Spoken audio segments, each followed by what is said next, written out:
Hi friends, नमस्कार. मी Vishwajit Bhopi. Trade with जीत या YouTube चॅनलमध्ये आपल्या सर्वांचे स्वागत आहे. आज आपण एका स्टॉकमध्ये ट्रेड घेतला होता इंट्राडेसाठी. तर मी त्या स्टॉकची ॲनालिसिस यामध्ये आपल्याला करणार आहे. मी त्या स्टॉकमध्ये कोणत्या बेसवर ट्रेड घेतला होता व त्यामध्ये मला प्रॉफिट किती जनरेट झाला आहे याची संपूर्ण माहिती मी या व्हिडिओच्या मार्फत आपल्याला या इथे देणार आहे. तर मित्रांनो, आज आपण ॲक्सिस बँकमध्ये ट्रेड घेतला होता.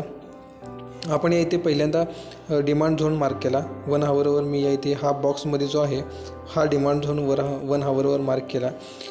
आणि माझं प्लॅनिंग असं होतं की ज्या टायमाला ही जी रेड कॅन्डल आहे ही ज्या टायमाला ह्या डिमांड झोनला टच करेल त्याच ठिकाणी मी ट्रेड एक्झिक्युटिव्ह करणार होतो.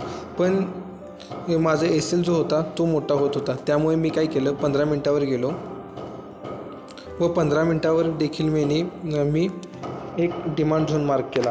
आपण या इथे पाहू शकता की मी 15 मिनटावर देखील हा एक डिमांड झोन मार्क केला, हा व ही खालची लाईन, असे 2 मी डिमांड झोन या इथे मार्क केले. यामुळे माझा एल हा छोटा झाला. ज्या टायमाला मार्केटने माझ्या ह्या 15 मिनटाच्या डिमांड झोनला टच केलं व टच केल्यावर मार्केटने इथून अप साईडची मुवमेंट दिली, त्या ठिकाणी मला कन्फर्मेशन आली की मार्केट या इथून अप जाऊ शकतं. लगेच मी नेक्स्ट कॅन्डलला या इथे ट्रेड एक्झिक्युटिव्ह केला व ट्रेड घेतला. माझं या इथे एल जो होता माझा तो 5.5 पॉईंटचा होता व जे माझे टार्गेट होते ते होते 8.5 पॉईंटचं. म्हणजे जवळपास माझं 1:1च्या आसपास माझं हा ट्रेड एक्झिक्युटिव्ह झालेला आहे. आपण या इथे पाहू शकता की ही माझी ट्रेडची पोझिशन आहे.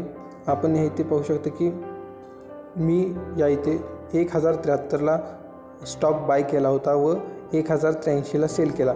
म्हणजे मी जवळपास यामध्ये 10 पॉईंटची मुवमेंट कॅप्चर केली आहे व माझा एल होता 5 पॉईंटचा. म्हणजे मी या इथे 1:2चं टार्गेट हे या इथे अचीव केलेलं आहे.